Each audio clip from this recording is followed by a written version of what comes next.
ki khubor ka Batisi TV lawan rashapi da ka Orange Nissan Loom Sopo near Fire Brigade Shillong. Admissions are open at BDW International School. Enroll now. Menteri Ketenaga Social Welfare ke Sorkar Jilla ubak Kyrmen Shylla hagas ni sat janjong ka arpauterik ubenai naiwing arajara arpawai ula pelai Paidbah ye ke music video oste bala thau do DJ Wanshan bala penmi da ke co tribe. Ya kini ke music video la pelai Paidbah harengkat ke jing sakhilang jang Deputy Chief Executive Member ke Jantia Hills Autonomous District Council ubak laski rembai ubala long ko musumbut kongsan UMDC ubak pasman dekar bat kiwei. Ya kini ke jingruai ha kini ke music video la thau ye kisur da DJ Wanshan bat uwas lingdo bala ya shimbenta pat ban ruai de ke Jessica lingdo ke Alexandria Kharshieng bat udani lingdo.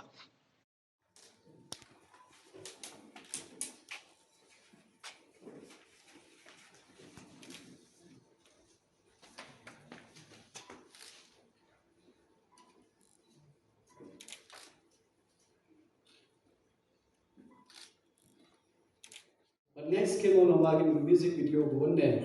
Ki perlu kasih benar yang kamu ongi ke go try. Hagas ni yo ichia mo puyu ini. Yang igani to kaniga production itu or produce naga go try mo. They said okay, it's a combination of all the tribe. They said yes, very true. 11 orang kata combination of all the tribe ki kwa kini ki kasih jantia yang hapo yang state. Even Garo Hills also maybe can be included. Well, kiwa yang kita kesap katalen. Ni mahada yui pai kita tu kena. La chwa wan ni chat head to our video kita yang jan down ni kita le kerbe mo. The moment the music plays, head to ki ido ipat ki. Heni ongi what do we need? Actually, argue they only need a platform.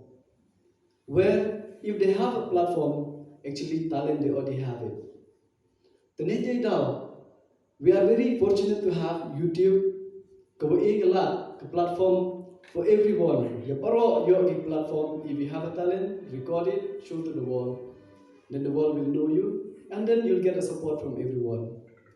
The heni la kam jul sang kwedu ong. You man la the government perchang piu la di pan chipur gitu jinera tawa government tipi ke Meghalaya state untuk state ke M gitu untuk state ke he wadang biang roi bentan tawa kamtam hage ni ke government present government go kan ni kwa go ilat eluti ya ki youth ki yong i tawa M gitu ke support go yo 100% ni tawa ke jinduna financial.